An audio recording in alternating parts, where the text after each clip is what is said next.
겨울연가 한류열풍 15년, 전문가들에게 듣는 한국 드라마의 현재와 그 힘은 한국 드라마에 중독되었다고? 너만 그런 거 아냐. 전 세계가 한국 드라마를 보고 있다. 안녕하세요. 세계의 반응은 지금 세반지입니다. 최근 오징어 게임을 비롯한 드라마들이 세계에서 사랑을 받으면서 드라마가 한류를 이끄는 주역이 되었습니다. 90년대 초반의 드라마 질투부터 2021년 오징어 게임까지 다양한 작품들이 일본, 미국을 넘어 세계 각국에 수출되면서 한류 열풍을 일으키는 역할을 톡톡히 해내고 있습니다. 세계인의 관심 속에서 꼽히고 있는 K-드라마. K-드라마에 관한 관심과 열정은 어제 오늘의 일이 아닌데요. 오늘은 오징어 게임급으로 세계 시장을 강타했던 한국 드라마에 대해 살펴보겠습니다. 1990년대 교통과 통신이 발달하면서 우리나라의 문화는 세계화 교류를 확장하며 다양한 모습으로 발전했는데요. 한국 아이돌 댄스 그룹과 한국 드라마는 중화권 청소년에게 인기를 끌었고 이것이 한류 열풍의 시초가 되었습니다. 또한 이 열풍은 1993년 최수종, 최진실의 주연 드라마 질투와 박상원, 최시라 주연의 여명의 눈동자가 중국에서 방영되며 더욱 거세졌는데요. 중국 시장에서 한국 드라마 수출의 교두보 역할을 한 작품은 질투였습니다. 질투는 우리나라 최초로 중국 대륙에 상륙한 작품으로 중국인들에게 신선한 충격을 주었는데요. 질투가 중국 시청자들에게 주목받기 시작하면서 주인공들은 단번에 톱스타 반열에 올랐습니다. 최진실은 예쁜 미모와 톡톡 튀는 연기력으로 만인의 연인이라는 별명까지 얻을 정도였는데요. 중국에서 인기를 끌기 시작한 한국 드라마는 꾸준히 수출되었습니다. 1997년 사랑이 뭐길래는 중국에서 방영된 외국 드라마 중 사상 최고의 시청률을 기록하기도 했습니다. 당시 약 1억 5천만 명이 이 드라마를 시청하면서 대히트를 쳤고 한류 드라마의 효시가 되었습니다.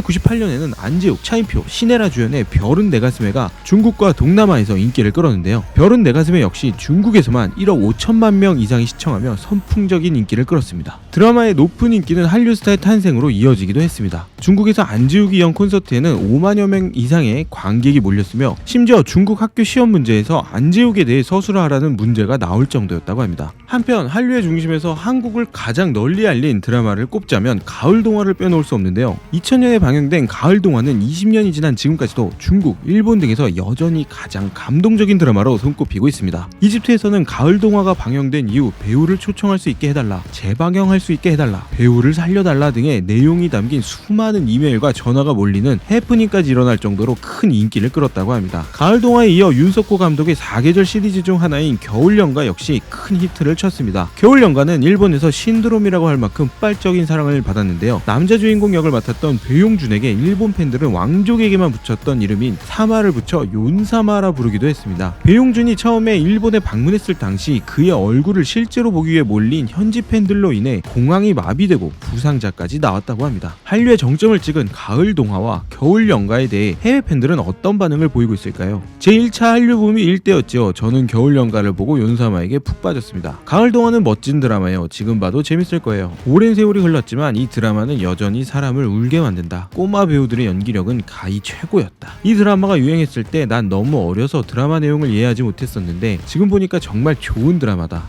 2021년인데도 가을 동화 OST를 듣고 있고 내 벨소리로도 쓰고 있어. 나의 첫 한국 드라마 나의 여신 송혜교. 21년이 흘렀지만 아직도 드라마를 보면 눈물이 난다. 가을 동화는 내가 가장 좋아하는 한국 드라마야. 가을 동화는 내가 본 첫 한국 드라마. 이 걸작을 만든 모든 분들께 감사드립니다. 브라보. 겨울연가는 최고의 한국 드라마예요. 이 드라마를 볼 때마다 처음 봤을 때의 기억이 떠오른다. 젊은 부모님, 살아계신 조부모님, 어린 나. 옛날 드라마를 볼 때 그때의 아름다운 시절이 그리워진다. 10여 년이 지났지만 일본 팬들은 아직 배용준을 그리워한다. 겨울이 올 때마다 보고 싶어지는 드라마. 우리 할머니는 아직도 이 드라마를 보는 것을 좋아하셔. 어릴 때부터 한국 드라마를 수천 편 봤지만 가장 기억에 남는 드라마는 겨울연가다. 가을동화, 겨울연가는 여전히 해외 팬들 사이에서 명작으로 회자되고 있는데 한국 드라마의 인기는 여기서 끝나지 않았습니다. 이라크에서 방영된 허주는 당시 시청률이 무려 80%를 넘어서며 이라크 국민 드라마라고 불리기도 했습니다. 그 덕에 허준 역의 정광열은 이라크의 국민 스타로 거듭났는데요. 정광열이 이라크에 방문하던 날 공항은 인파들로 마비됐고 이라크의 영부인이 그를 직접 맞이했습니다. 국빈 대접을 받은 정광열은 한 인터뷰에서 이라크에서는 닥터 허로 불린다며 밖을 나갈 수 없을 정도라고 밝히기도 했습니다. 허준에 이어 한류 열풍을 몰고 갖고 온 드라마. 한국에서도 엄청난 반향을 불러일으켰고 판권 수출로 해외에서도 인기가 많았던 드라마로 단연 대장금을 꼽을 수 있습니다. 엄청난 한류 열풍을 일으켰던 대장금은 스리랑카에서 무려 99%, 터키에서 98%, 이란에서 90%의 시청률을 기록했는데요. 홍콩에서는 주간 전체 시청률 외국 드라마 1위를 하며 47%라는 시청률 대기록을 세우기도 했습니다. 대장금의 인기로 중동에서는 지금까지도 휴대전화와 가전, 자동차 할 것 없이 메이드 인 코리아 제품이 단연 시장 점유율 1위를 달리고 있다고 합니다. 제가 빠졌던 한류 드라마는 대장금이에요. 한국인 의사 부부가 우리 집에 놀러 왔을 때 한국 드라마 이야기가 나와서 대장금이 좋다고 말했더니 아주 옛날 드라마네요 라고 놀렸는데 난 여전히 대장금이 좋아. 한국 드라마 대장금 몇 년 만에 다시 본다. 명작이라 몇 번을 봐도 빠져든다.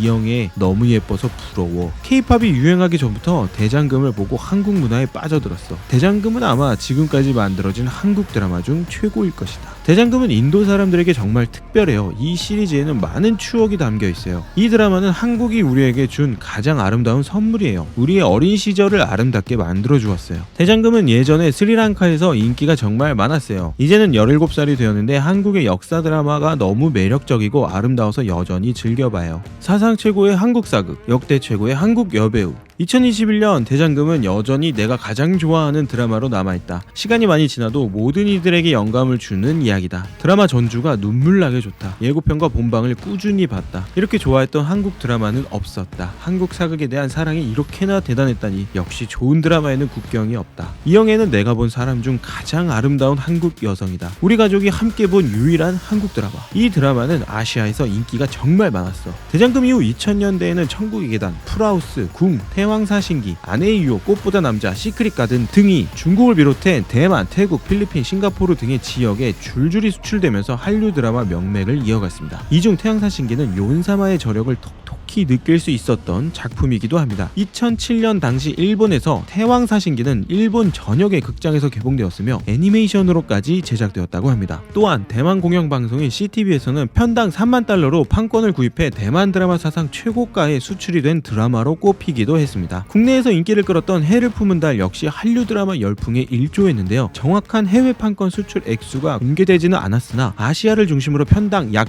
200억 원 이상의 최고가로 판권이 수출되었다고 알려져 있습니다. 2013년 방영된 별에서 온 그대 역시 중화권에서 별그대 아리, 별그대 신드롬을 형성하며 한류 드라마 열풍의 대표 작품으로 자리 잡았습니다. 당시 별그대는 중국의 최대 정치 행사인 양회에서도 논의되었는데요. 문화예술인 출신 위원들은 별그대를 거론하며 별그대와 같은 드라마를 우리는 결코 찍어낼 수 없다고 말했습니다. 특히 자오 감독은 창작 과정에서 관성을 탈피해 작품을 만들어야 하는데 우리는 그렇게 할 수 없다며 중국의 관행을 비판하기도 했습니다. 1999년부터 2021년 현재까지 한국 드라마의 위상은 날이 갈수록 높아지고 있는데요. 그렇다면 해외 팬들은 한국 드라마에 대해 어떤 생각을 가지고 있을까요? 한국 드라마는 힐링이 됩니다. 집에 있는 시간이 길어지면서 다시 불이 붙었다는 한국 드라마 열풍. 중독성이 강한 스토리도 좋지만 가장 좋은 건 잘생긴 한국 배우들이다. 한국 드라마는 내 인생이다. 한국을 좋아하게 된 덕분에 세계를 보는 시야가 넓어졌다. 한국 드라마는 단연 최고야. 한국 드라마는 내 인생의 도피처. 유일하게 현실 도피를 하게 해준다. 한국 드라마를 좋아하지 않는다고 말하는 사람들은 한국 드라마를 본 적이 없을 것이다. 내 머리, 나는 한국 드라마에 중독되지 않았다. 내 마음, 우선 드라마 한 편을 더 봐야겠어. 한국 드라마가 놀라운 이유 중 하나는 출연진과 연출이 좋다는 것이다. 한국 드라마 플러스 1점, 국내 드라마 마이너스 1점. 올해 한국 드라마는 여기저기서 꽃을 피우며 인기를 누릴 것 같다. 중국은 언제쯤 중국 문화를 세계에 알릴 수 있는 그런 콘텐츠를 생산할 수 있을까? 이미 오래전부터 세계인들의 마음을 사로잡은 K-드라마. 20여 년 전부터 시작된 한류는 이제 한류를 넘어 전 세계를 점령했습니다. 학계에서는 현재 흐름을 두고 한류 4.0 시대라고 칭하기도 했는데요. 한국의 현재와 미래를 책임질 효자산업 K-콘텐츠. K-콘텐츠의 눈에 띄는 발전은 우리 국민의 대중문화에 대한 애정과 관심이 만들어낸 성과입니다. 우리 모두가 함께 만들어가는 대한민국의 드라마. 또 어떤 모습으로 우리 국민들을 웃게 해줄지 기대가 되네요. 오늘의 반응이 재미있었다면 구독, 좋아요, 알림 설정까지 부탁드립니다. 감사합니다.